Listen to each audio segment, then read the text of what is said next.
Ainda há tempos disse à minha colega, isto qualquer dia vai-se dar aqui um acidente. Porque o metro toca, e eles não se arrumam. Dona Odete? Odete Faria. Olha, a Dona Odete está aqui há quantos anos? Aqui na loja há 16. Sabe que idade é que tem esta ponte? 100 e tal anos, não é? Acho que é. Sabem que ano é que nasceu? Não, eu não estava cá.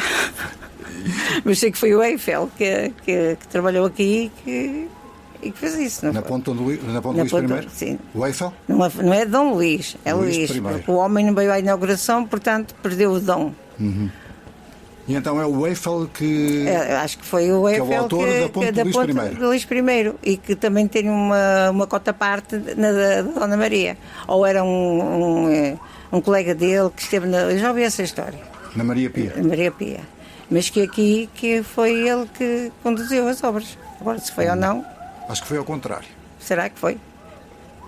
Foi o colega que veio para aqui e ele foi para lá? Não sei. Não faço ideia. Um comboio interregional com destino a Porto São Bento vai dar entrada na linha número 2.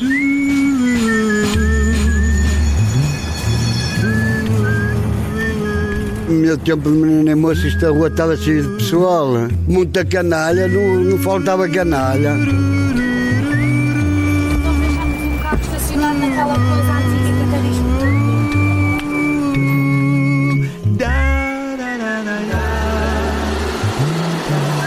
agora estamos aonde?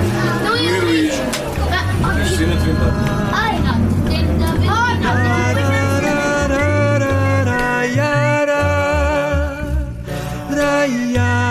Senhoras e senhores, bem-vindos à Sala Sudia da Casa da Música. Histórias do Porto.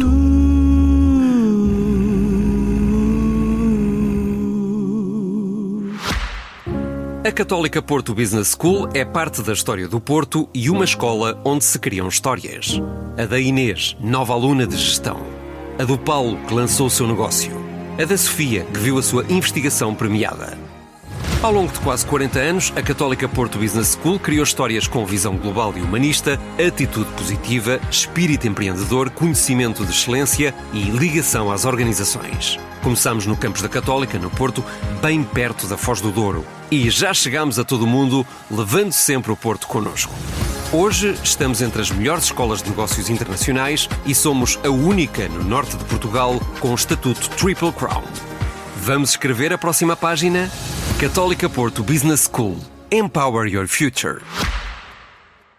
Neste episódio de Histórias do Porto, falamos dos jogos de sedução entre Maria Pia e Luís I, que as águas do Douro espalham há quase 140 anos. São meus convidados o arquiteto Domingos Tavares, professor emérito da Faculdade de Arquitetura do Porto e autor de um vasto número de publicações sobre história da arquitetura moderna, e o engenheiro Manuel Matos Fernandes, professor catedrático da Faculdade de Engenharia do Porto, onde deu, em 2023, a sua última lição sobre o modo como a engenharia portuguesa foi moldada pelo território e pela história. Permita-me, Manuel, que inverta os pressupostos da sua lição para lhe perguntar de que forma é que as duas grandes pontes de ferro moldaram as cidades do Porto e de Gaia. Moldaram de uma forma muito profunda a cidade, e portanto quando me refiro à cidade, refiro-me quer ao Porto, quer a Vila Nova de Gaia. A cidade que hoje conhecemos foi profundamente moldada, sob o ponto de vista urbano, sob o ponto de vista dos transportes, das acessibilidades, sob o ponto de vista paisagístico, pelas duas pontes, pela Ponte Maria Pia e pela Ponte Luís I. E, portanto, certamente teremos depois oportunidade ao longo desta conversa em detalhar o modo como cada uma delas moldou a cidade. O que eu gostaria nesta introdução de realçar é, digamos, o enorme valor patrimonial de que hoje as nossas cidades dispõem ao ter estas duas pontes magníficas. Elas são realmente um marco da engenharia de pontes e da arquitetura do ferro. quando cada uma delas foi construída, concluída a Maria Pia em 1877 e a Luís I em 1886, 9 anos depois, cada uma delas constituía, à época, o maior arco em ferro no mundo, e portanto constituíram enormes desafios para a engenharia de pontes. A engenharia portuguesa ainda não tinha encontrado solução para estes atravessamentos, quer dizer, já havia atravessamentos, havia desde logo a ponte Pêncil, que depois deu lugar à ponte Luís I, mas tardou a haver uma solução para vencer o Douro, não é? Nem a engenharia portuguesa, nem a engenharia a nível mundial. É curioso, não é? Porque realmente, portanto, nas condições muito peculiares do estuário do Douro, a engenharia de pontes teve de esperar pelo século XIX para ser viável, para viabilizar atravessamentos permanentes. Reparem que isto é interessante, porque se nós formos a grandes capitais da Europa, Paris, Londres, Roma, etc., que têm rios, grandes rios, mas com condições diferentes, nessas cidades houve atravessamentos permanentes desde o Império Romano. Portanto, as condições muito exigentes e muito peculiares do estuário do Douro levaram a que realmente a engenharia de pontes, e não só a portuguesa, a nível global, conseguisse viabilizar os atravessamentos permanentes apenas no século XIX. Pronto, a primeira foi a ponte Pêncil, já com cabos de ferro, mas vamos destacar naturalmente hoje a Maria Pia e a Luís I. A Maria Pia, quando foi construída, como eu disse, era o maior arco em ferro em todo o mundo, construído por grandes mestres, que vamos falar deles, o Eiffel e o Seyrig, e depois a ponte Luís I, com um vão ainda 12 metros maior, também à época em que ela foi inaugurada, o maior vão em todo o mundo. Portanto, são marcos incontornáveis da engenharia de pontes a nível mundial, aliás, muito conhecidas internacionalmente, e neste momento, o que é que eu posso mais dizer? Posso dizer que... não diga já tudo, porque... Só mais este apontamento para salientar a relevância patrimonial das duas pontes. E com isto termino esta primeira intervenção. É que na Europa, neste momento, só há cinco grandes pontes em arco do século XIX.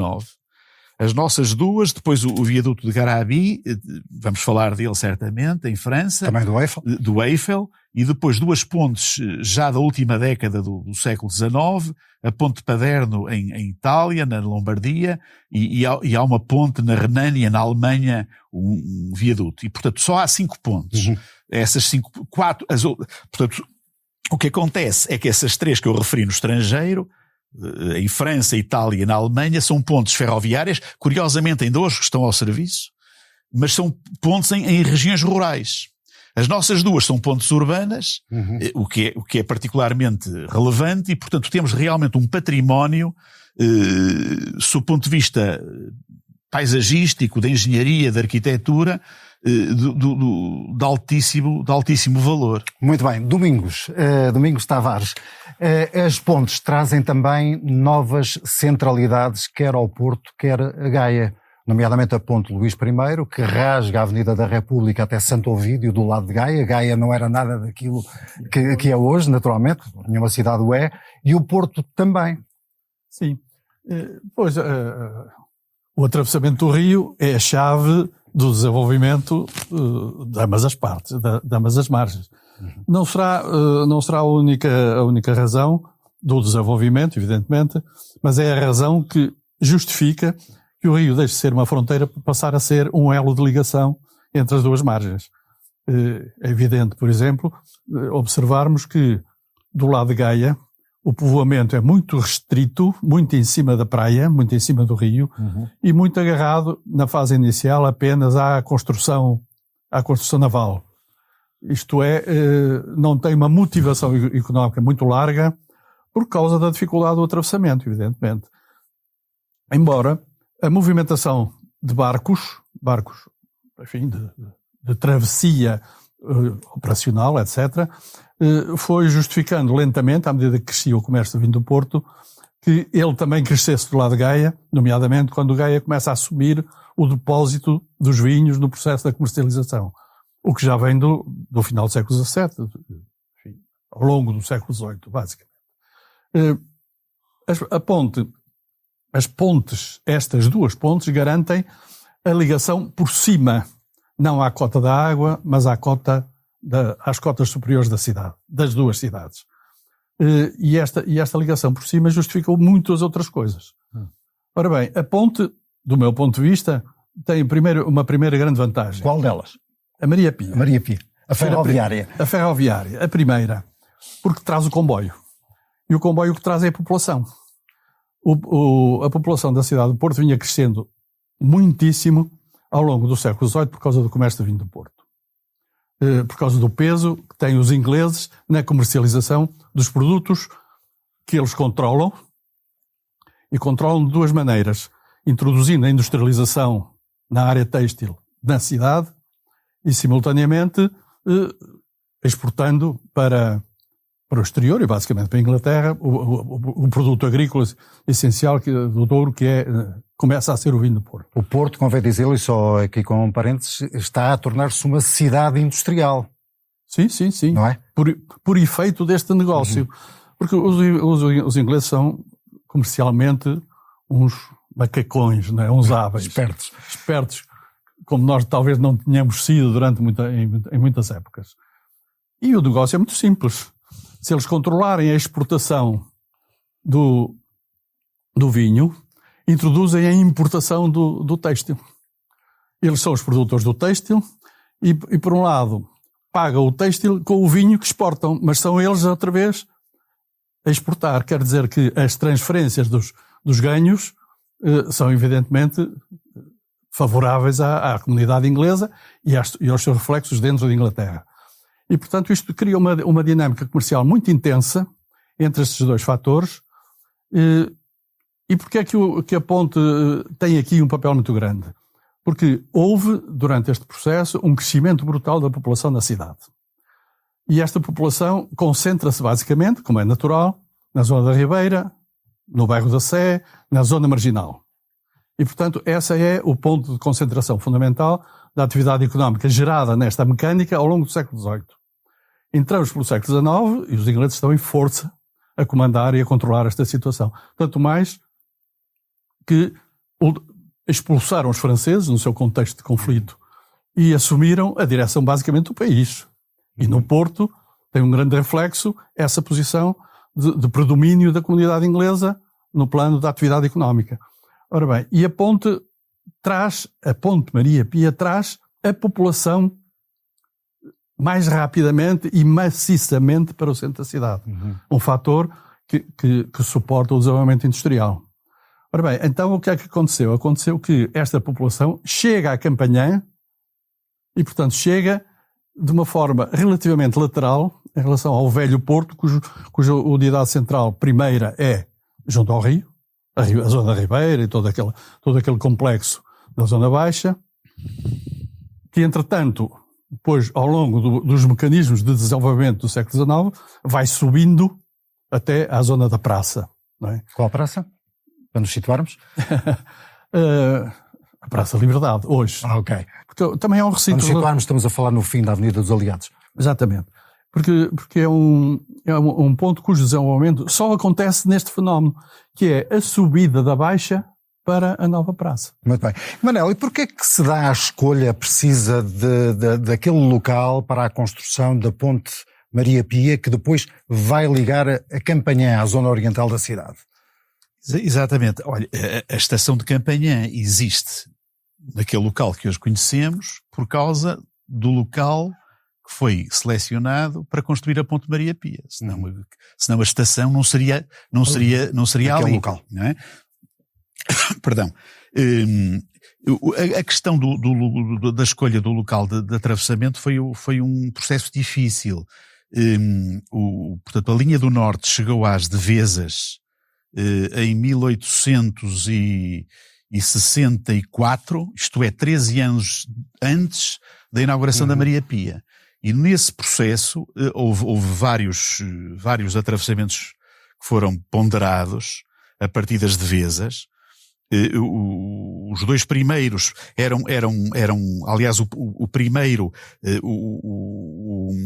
o comboio saía das Devesas, portanto aproximava-se do rio, passava debaixo da Serra do Pilar em túnel e depois continuava ao longo da margem esquerda do Douro e só atravessava o rio no Arainho. Portanto, muito mais para o Oriente. Muito mais para Montante, com uma ponta à cota baixa, com vários pilares no leito do rio.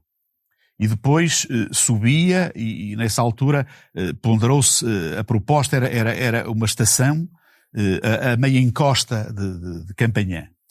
A segunda proposta, que foi considerada, era um atravessamento ainda mais a montante do rio, também com uma ponta à cota baixa, com vários pilares no rio, e depois uma longa aproximação ao porto para respeitar os declives máximos compatíveis com a ferrovia, até ao chamado Campo do Cirne, que aprendi no outro dia com Domingos, seria algures entre o atual Campo 24 de Agosto e o cemitério de Prado de Repouso. Pronto. E portanto, por exemplo, esta última opção implicava que das Devesas à estação do Porto eram mais 10 quilómetros de via férrea. Finalmente, devemos ao engenheiro Manuel Afonso Espregueira, um distinto engenheiro da Companhia Real dos Caminhos de Ferro, licenciado pela famosa École Nationale de Ponts-Chaussées de Paris, a proposta do corredor que nós conhecemos e onde foi realizada a ponte, é o chamado corredor do Seminário, por causa do Colégio dos Órfãos do lado do Porto, e portanto isso é que exigiu uma ponte excepcional, uma ponte à cota alta. Okay. Não é? Pronto, encurtou muitíssimo a distância entre a estação das Devesas e a estação do Porto, Campanhã, teve a vantagem de concentrar em Campanhã as estações terminais da linha do Norte e das linhas do Douro e do Minho, que à época eram exploradas por companhias independentes da companhia que explorava a linha do Norte, porque na altura essas linhas eram concessionadas pelo Estado a privados, a companhias privadas, não é? E portanto a escolha deste corredor foi muito importante e portanto foi ela que acabou por determinar o sítio que hoje conhecemos como Estação de Campanhã.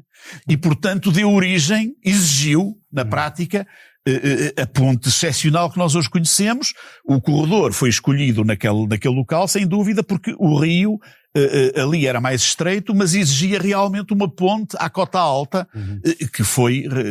que é a ponte que hoje conhecemos como uma ponte realmente muito, muito notável sob o ponto de vista da engenharia. E além disso tinha também a possibilidade e a vantagem de poder assentar pilares em estruturas naturais que já existiam, não é? Exato. Raras no rio. Esse aspecto é curioso, porque, digamos, o corredor foi definido, digamos, naquela zona, mas não de uma forma absolutamente rigorosa, não é?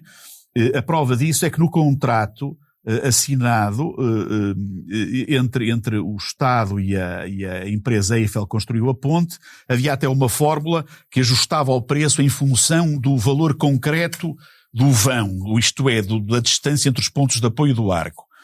Depois houve ali um trabalho de detalhe, que seguramente, porquê? Porque podemos observar hoje, se observarmos com atenção, que a ponte foi os dois maciços de fundação do arco, quer do lado sul, quer do lado norte, foram implantados em dois pequenos maciços graníticos que afloram, digamos, acima da cota do rio, pelo menos, enfim, quando o rio não está em condições normais de caudal, e portanto, por assim dizer, duas pequenas penínsulas que estão hoje disfarçadas por causa quer da construção dos maciços de fundação, quer do lado do Porto por causa da estrada nacional, da estrada marginal, mas isso permitiu realmente reduzir ao mínimo o vão em 160 metros, que mesmo assim, na altura, foi o maior vão, a maior ponta em arco no mundo. Temos então a Ponte Maria Pia com ligação direta a Campanhã, à zona oriental da cidade, mas temos também o Porto a sentir a necessidade de abrir uma segunda estação ferroviária naquilo a que hoje chamamos a Baixa da cidade. E é assim que o arquiteto Marques da Silva arrisca, ao estilo francês, a bela estação de São Bento. Domingos Tavares, o que é que está por trás desta decisão de erguer a estação de São Bento? Estamos a falar realmente de uma fase do século XIX de grande desenvolvimento financeiro. É o aparecimento do grande capital financeiro dentro da cidade, por efeito dos mecanismos de crescimento da indústria. Havia a associação comercial na Baixa, na Rua Nova dos Ingleses, onde se construiu a Bolsa, a Associação Comercial do Porto, e constituiu-se no Porto, na zona alta do Porto, uma associação comercial do centro do Porto.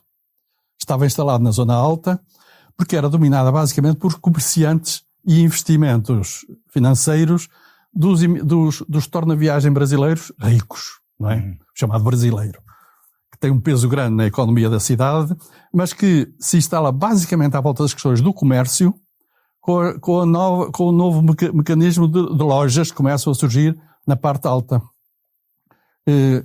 O que dá lugar a uma competição grande entre as duas associações. A Associação Comercial do Porto, que hoje persiste, queria que, a partir da estação de Campanhã, se constituísse um ramal que fosse dar à alfândega. E, portanto, a colocação de uma extensão para o centro da cidade era apontado para a alfândega. E fez-se. Lá estão os túneis, lá está a linha que acaba naquela plataforma junto ao edifício que ficou da alfândega dentro da cidade. E aqui, dessa competição, percebe-se que já há uma força muito grande dos comerciantes e das associações associadas ao desenvolvimento da cota alta e ganham vantagem nesse processo. O argumento seria a dificuldade de abrir os túneis para passar por baixo da Praça Batalha, portanto, o túnel das Fontainhas, e aí há realmente uma operação importante, que foi a viabilidade que os engenheiros da CP encontraram para poder fazer chegar ao centro dessa disputa, portanto, o centro na zona alta, porque estamos já no final do século XIX, a cidade já tinha crescido muito, já tinha muita força nesta parte, em detrimento da zona baixa. De resto, a discussão da posição da estação nunca divergiu muito de alfândega ou mosteiro. O convento de São Bento da Ave Maria, não estava a acertar, que foi expropriada totalmente. Aquela história de que era possível fazer a estação só em metade do território do convento para manter o edifício conventual, ali naquele sítio, mas depois foi determinado que a expropriação se faria integralmente, embora o convento se mantivesse até à morte da última freira, que é um episódio divertido que se conta muitas vezes. E finalmente, quando a última freira morreu, a situação tinha se invertido um bocadinho, porque já havia uma coisa que entretanto se expandiu na parte final, o romantismo académico e artístico levou à grande consideração, digamos, à importância da preservação de um património histórico, e aí aparece a defesa da conservação do edifício do convento em detrimento de uma nova estação. Foi mais uma polémica, não é? Inclusivamente o Marcos da Silva, não foi o primeiro a fazê-lo, desenha um projeto para a nova igreja associada à ordem que está instalada no convento, que deu lugar, e aliás começou a construir-se, que é a atual igreja de Sedufeita, tem a parte traseira, o princípio desse projeto desenvolvido também por Marcos da Silva. Ora bem, era a ideia de alargar aquilo e fazer um projeto, verdadeiramente uma estação à boa maneira francesa, como comentou.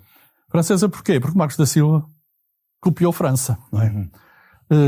Curiosamente, nós dizemos que no Porto o estilo neoclássico tem um peso muito preponderante em todo o século XIX, por força da cultura inglesa que está instalada aqui.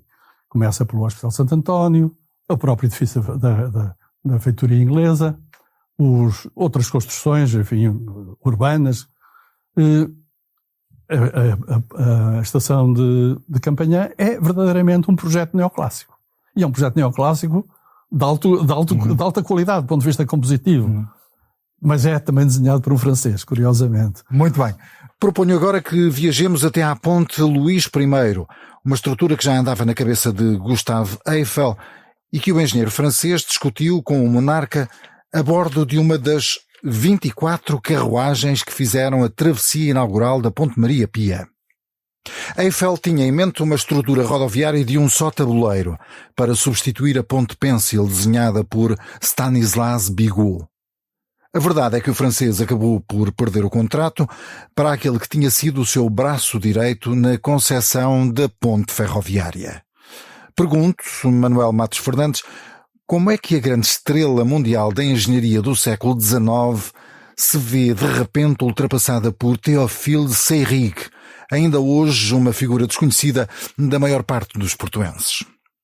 Pois, deixe-me só dizer-lhe, há bocado falou no comboio de 24 carruagens que atravessou a Ponte Maria Pia no dia da inauguração. Há um episódio curioso, porque realmente o rei e a rainha atravessaram nesse comboio, mas por questões de segurança o príncipe herdeiro Dom Carlos não atravessou no mesmo comboio, atravessou noutro comboio. Portanto, para o caso de poder haver alguma catástrofe. Exato. Não haver um vazio de poder. E não haver um vazio de poder. É muito engraçado este episódio. Mas, vamos lá ver. A historiografia da Ponte Maria Pia evoluiu nos últimos anos e, portanto, neste momento, os especialistas consideram que há aqui uma espécie de repartição justa de méritos entre o Eiffel, que ficou depois mundialmente famoso por causa das obras que realizou, e o Théophile Seyrig. Portanto, a quando da construção da Ponte Maria Pia, o Gustavo Eiffel e o Théophile Seyrig eram sócios. Portanto, o Théophile Seyrig foi responsável pela concepção do arco e pelo cálculo. Portanto, na prática foi responsável pelo projeto que hoje dizemos, enquanto que o Eiffel na prática foi o coordenador do projeto e da construção da ponte. Portanto, acho que é justo repartirmos entre os dois sócios, digamos, o mérito para isso. Passado pouco tempo, 2 anos após a conclusão da ponte, a sociedade desfez-se. Realmente o Théophile Seyrig saiu da sociedade.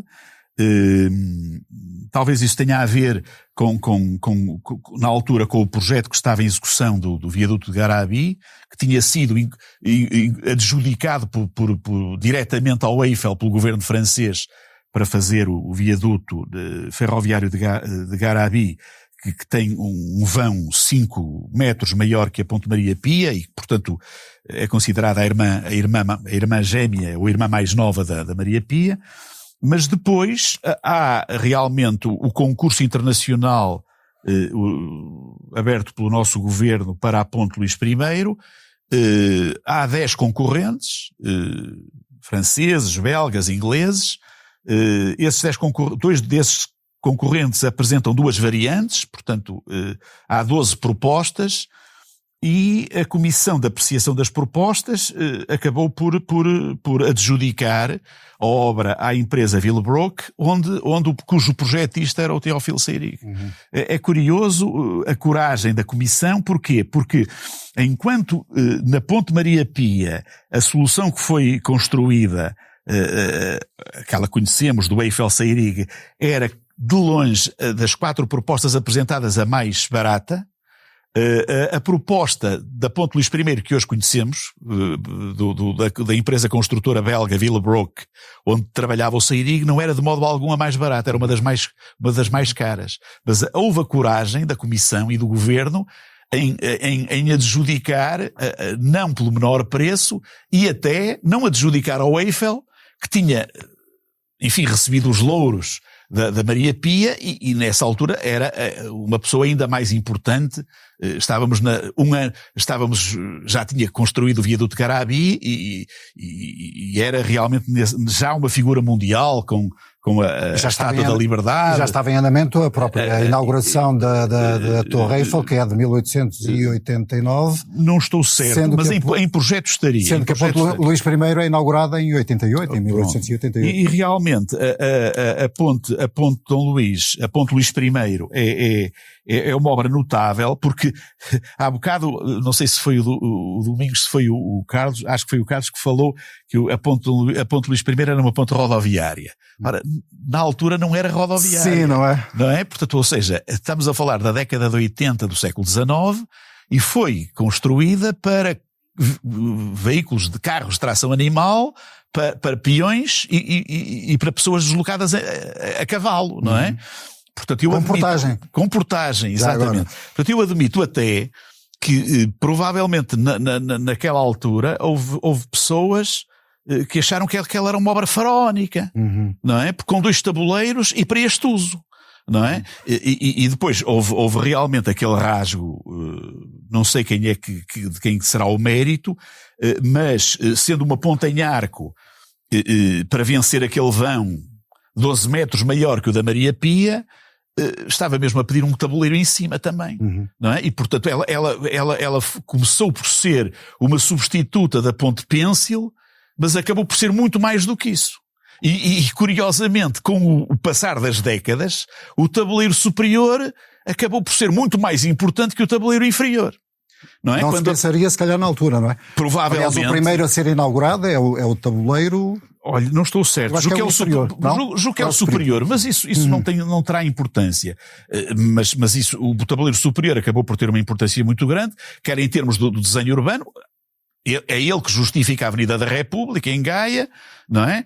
E depois, até 1963, data de inauguração da Ponta Rábida, era a Estrada Nacional número 1 do Porto a Lisboa, descia a Avenida da República, atravessava a Ponte Luís I, não é? Uma faixa para cada lado. Uma faixa para cada lado, e portanto acabou por ter uma importância enorme sob o ponto de vista utilitário e sob o ponto de vista urbano. Quer para Gaia, quer para o Porto. Depois podemos falar nisso, e provavelmente o Domingos poderá falar disso melhor do que eu, as consequências do lado do Porto da construção do tabuleiro superior, não é? Mas realmente é curioso porque só para terminar, na década de 80 do século XX, ninguém sonhava que ia aparecer um bicho esquisito chamado automóvel, que ia ser a grande estrela do século XX, não é? E, portanto, toda aquela obra monumental foi feita para outra utilização. E depois é curioso, ao longo do século XX, claramente, sob o ponto de vista estrutural, foram necessários sucessivos reforços da ponte, não é? Porque as cargas dos veículos, estamos a falar de caminhões, o primeiro veículo não de tração animal que foi instalado foi em 1905 o primeiro elétrico, ainda de via única.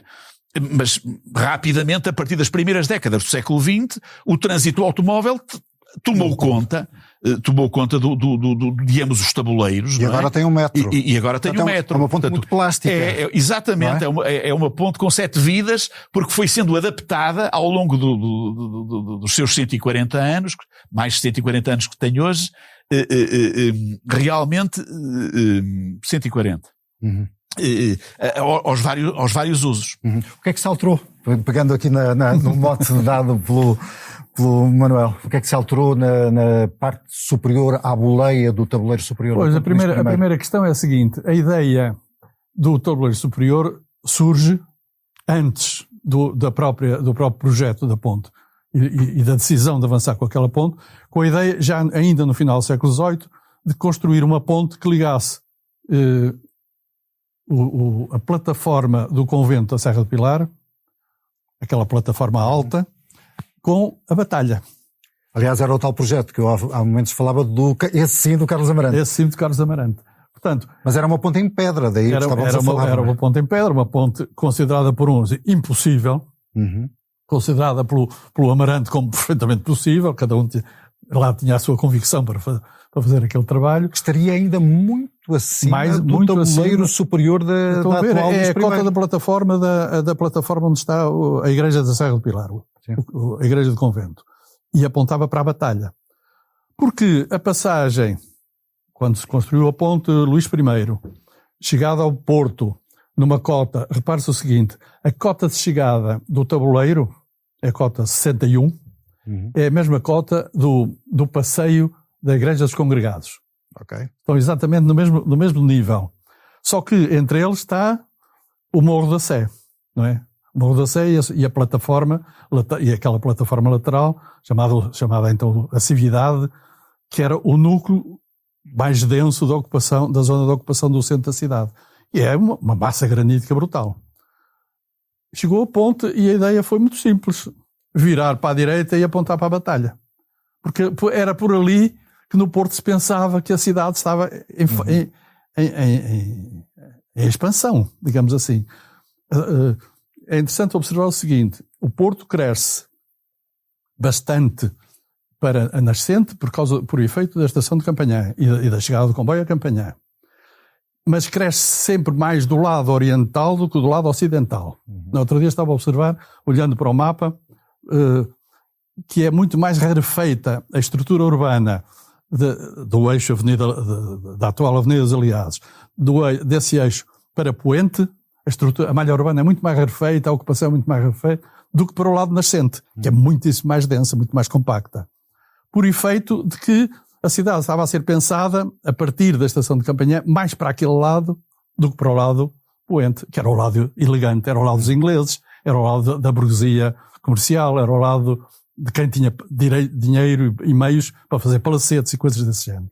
E, portanto, esta ideia de que virar para a Batalha era ir para o centro, não era o centro real, mas logo ali ficou bem patente este trama. É preciso que a ponte mergulhe na praça.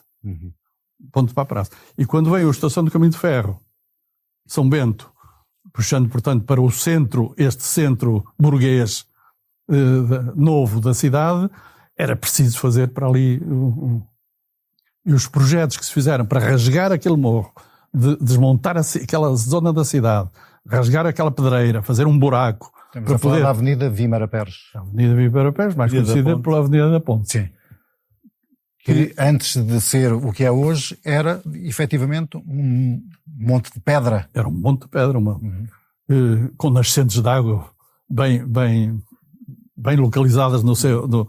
E digamos com uma quebra grande na zona que vai para o que é hoje o Largo São Bento e a chegada da Rua Mãozinha da Silveira. Era um calhau por ali abaixo. Portanto, houve a convicção de que aquilo era muito complicado.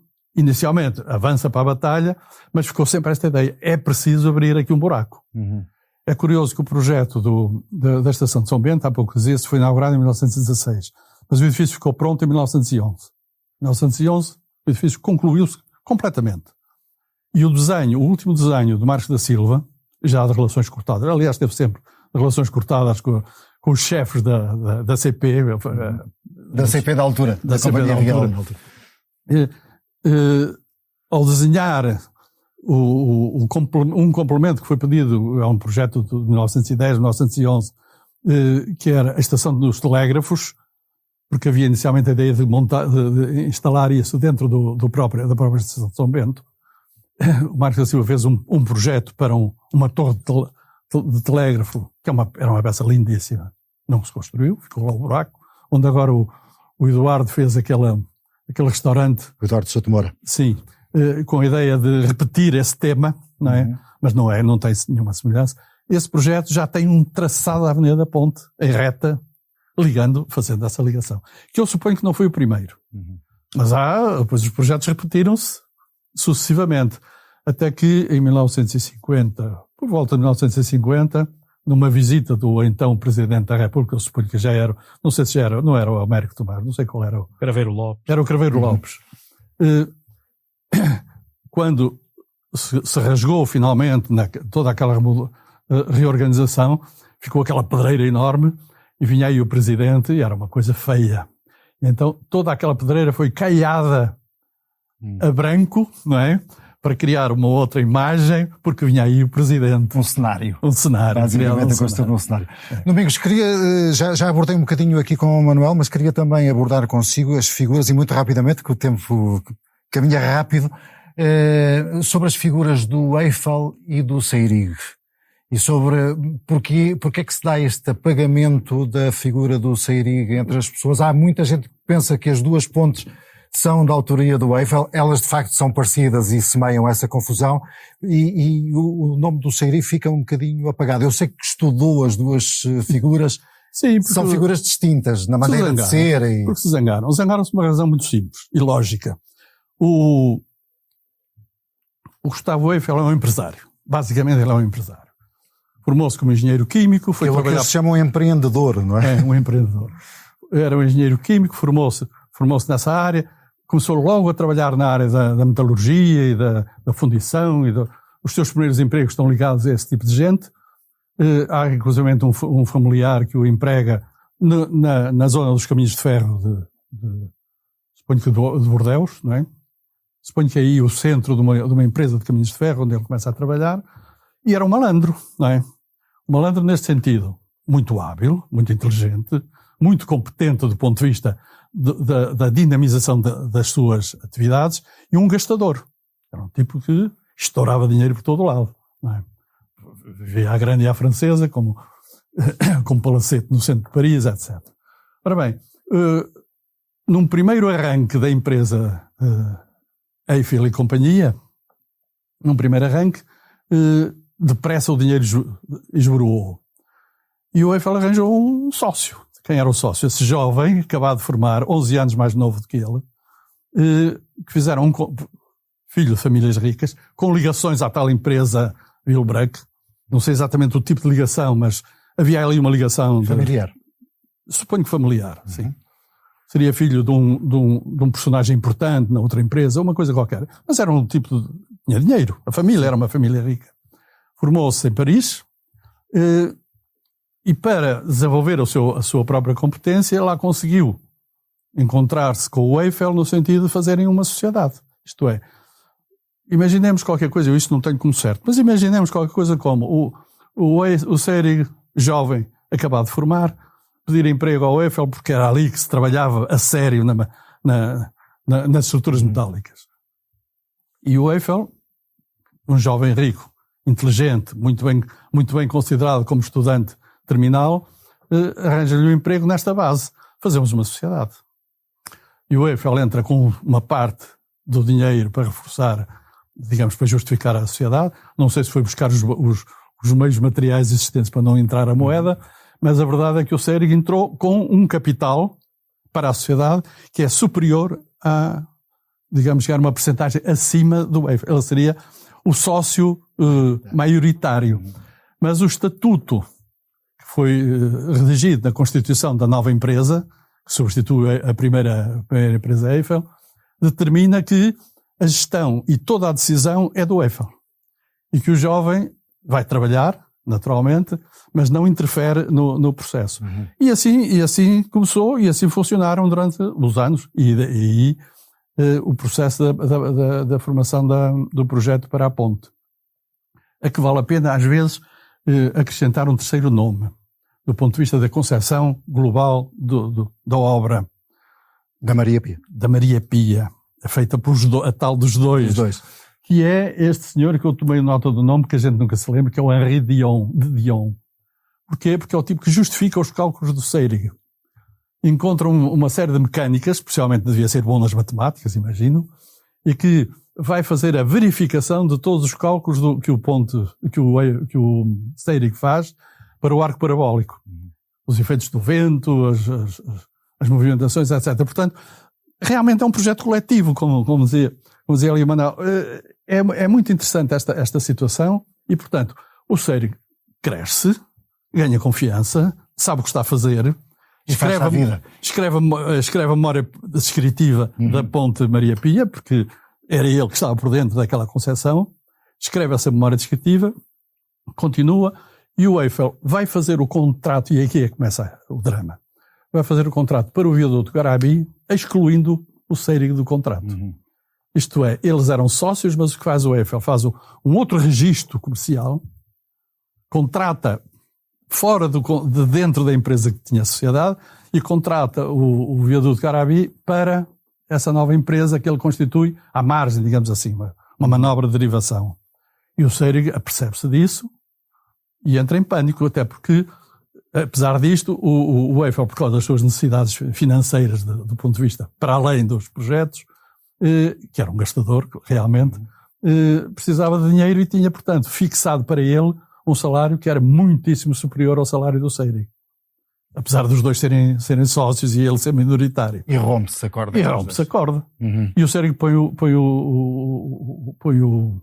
Eiffel em tribunal e o processo desenrola-se. O Seyrig, inclusivamente, perde o processo Porque qual era o argumento do processo? É que ele tinha feito o contrato do Garabi, mas ele, Seirig, era o autor do arco com que se montava toda a máquina do Garabi.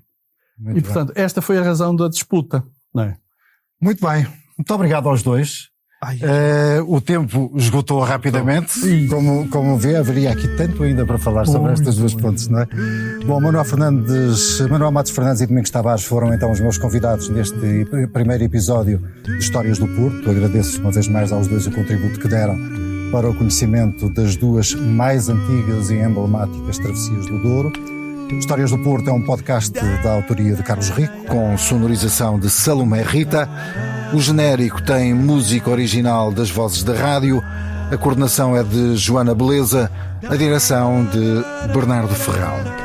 Pode seguir-nos nas plataformas de podcast ou nas redes sociais da SIC Notícias. Nós voltamos em breve com mais Histórias do Porto. Histórias do Porto.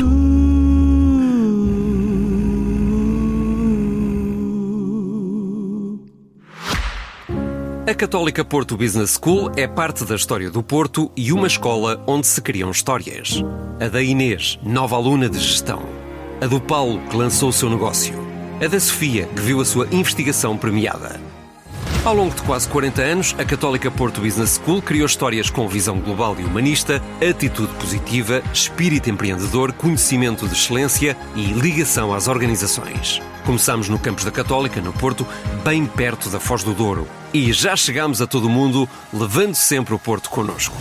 Hoje estamos entre as melhores escolas de negócios internacionais e somos a única no norte de Portugal com o estatuto Triple Crown. Vamos escrever a próxima página? Católica Porto Business School. Empower your future.